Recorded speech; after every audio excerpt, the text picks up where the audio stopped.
Valentine's Day classroom parties can be really fun and also quietly chaotic if you're not careful. If you've ever tried to plan one, you already know the pressure. You want games that feel special, that keep kids excited, but that don't completely derail the classroom, turn into running chaos, or take you hours to prep the night before. So today I want to walk you through something that actually works in real classrooms. These are Valentine's Day Minute to Win It games that are fast, low prep, teacher approved, and genuinely manageable. Not Pinterest fantasy games that assume unlimited space and angelic children. These are practical, tested ideas that work with desks, aisles, small rooms, and normal energy levels. What I love about Minute to Win It games is that they give kids a clear beginning and a clear end. 60 seconds. That's it. The timer creates excitement, but the short duration keeps things from spiraling. And when one game finishes quickly, you can reset, rotate, and keep the day moving instead of dragging one activity on until everyone's overstimulated. Before we jump into the games themselves, let me share one pacing tip that will save your sanity. Rotate stations every 6 to 10 minutes, not every minute. Let kids play the same game 2 or 3 times before switching. And always alternate one active game with one calmer desk game.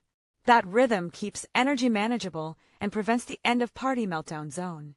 Also, have a calm table ready. Coloring pages, I Spy sheets, or quiet puzzles for early finishers.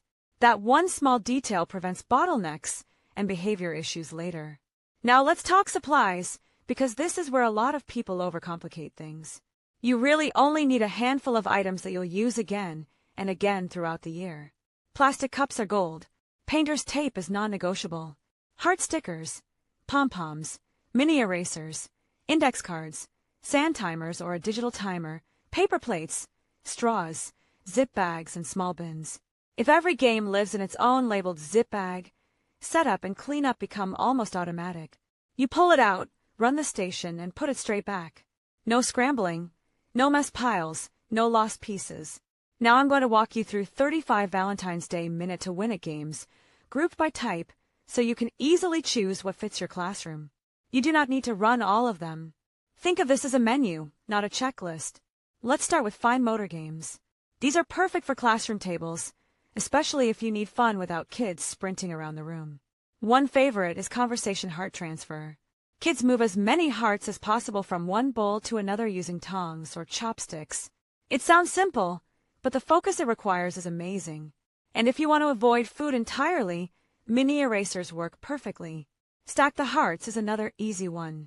Paper hearts or foam hearts get stacked into a tower. The tallest stack after 60 seconds wins.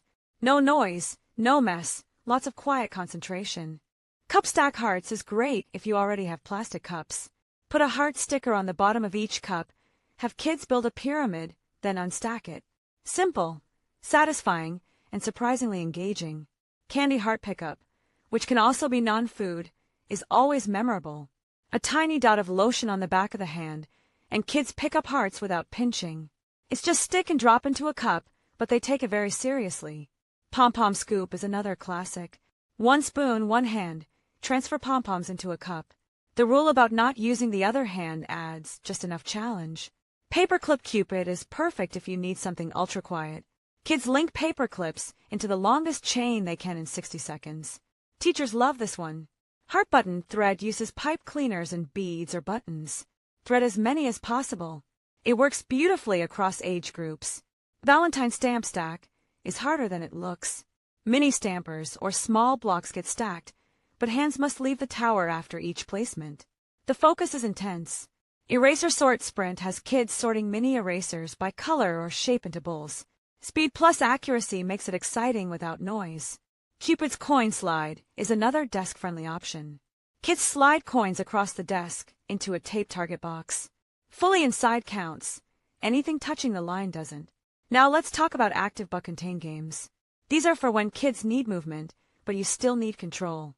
Cupid cup flip is fast and funny. Flip a plastic cup from the table edge using a flick motion. Most successful flips wins. Heart beanbag target toss works well in small spaces. Tape scoring boxes on the floor. Add point values and toss from a line. Balloon tap rally keeps a balloon in the air using one hand only. Count taps. If balloons are an issue, A beach ball works just as well. Cupid's arrow roll uses pencils instead of throwing. Roll across the desk into a tape zone. Simple and surprisingly competitive. Heart hop lane uses taped hearts on the floor. Kids hop heart to heart and back. Time the round instead of counting hops. Paper heart frisbee lets kids fold simple paper hearts and toss them into a basket. It feels active but stays contained. Cupid's ring toss uses plastic rings and cones or bottles. Easy setup, instant engagement. Heart balance walk is a micro-lane game. Balance a paper heart on the back of the hand while walking to a tape line and back. Drops mean restarting, which adds just enough challenge. Next up are partner and team games. These are short, cooperative, and full of laughter. Pass the heart relay has teams pass a plush heart using elbows only. No hands allowed. It's silly and surprisingly hard. Cupid's carry has two partners hold a balloon or foam ball between their foreheads and walk to a line and back. Hands off the whole time. Heart spoon relay uses spoons and heart items. Drop it and you return to the start. Kids love the pressure. Love bug roll challenges teams to roll a ball through a taped lane without touching the lines. Fastest clean run wins. Build a box tower uses empty tissue boxes or small boxes. Stack 6 into a tower within 60 seconds. It turns into serious teamwork. Cupid countdown pairs students. One flips a timer while the other completes a quick task before time runs out. Then they switch. Heart match dash is a memory game. Scatter heart cards face down, and teams flip to find pairs. Most pairs in a minute wins. Now let's slow things down with quiet desk games. These are teacher favorites, especially for noise-sensitive classes. Valentine word hunt is a speed word search. Find as many words as possible in 60 seconds. Compliment card sprint has kids write as many kind notes as they can in a minute. This one shifts the whole classroom tone in the best way. Heart pattern copy shows kids a pattern using colors or shapes, and they recreate it. Calm and focused. Cupid math minute has kids roll dice and write equations. Simple, flexible, and curriculum-friendly. Tiny Valentine Pictionary keeps voices down. Draw a prompt. Table mate guesses with hand raise only. Sticker target uses a taped paper target. Kids place as many stickers inside the center as possible using one hand. Heart grid challenge gives kids a grid and spoken directions. It's quick listening practice disguised as a game. Cupid's alphabet race as kids write Valentine-themed words for as many letters as they can. Drawing is allowed for younger kids. Paper heart chain uses paper strips to make the longest chain possible. Pre-cut strips make this lightning fast. Sweet stack is a non-food stacking challenge using mini erasers and one hand only. It looks easy until they try.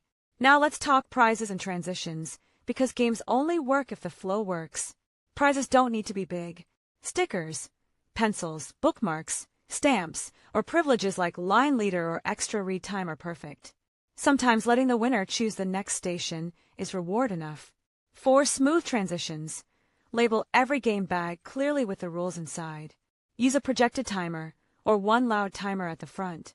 Assign student jobs like scorekeeper and reset helper so you're not doing everything yourself. To prevent bottlenecks, keep stations to 4 to 6 kids max.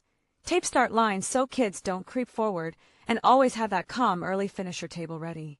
Finally, a few quick questions I always get. How many games do you need?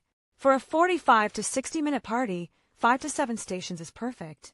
Mix 1 fine motor, 1 active, 1 team, 1 quiet, and 1 wild card. What ages do these work for? Most work for kindergarten through 5th grade with tiny tweaks.